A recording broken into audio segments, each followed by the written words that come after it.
ఈరోజు మనం పోలి స్వర్గం కథ గురించి తెలుసుకుందాం.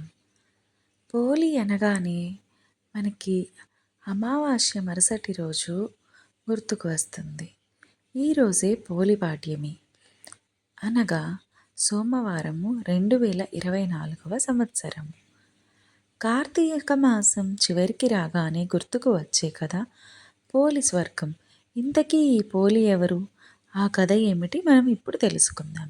అనగనగా ఒక ఊరిలో ఒక ఉమ్మడి కుటుంబం ఉండేది. ఆ కుటుంబంలో 5గురు కోడళ్ళు ఉండేవారట.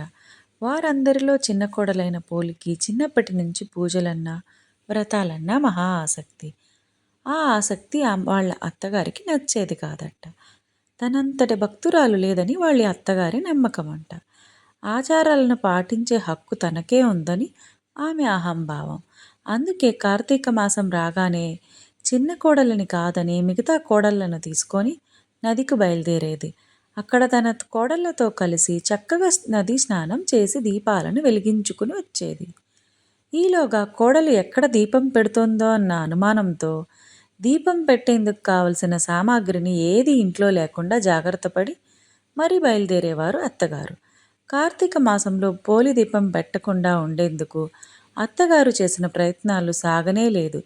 పెరట్లో ఉన్న పత్తి చెట్టు నుంచి కాసింత పత్తిని తీసుకొని దానితో ఒత్తిని చేసేది పోలి. దాని కవ్వానికి ఉన్న వెన్నని రాసి దీపాన్ని వెలిగించేది.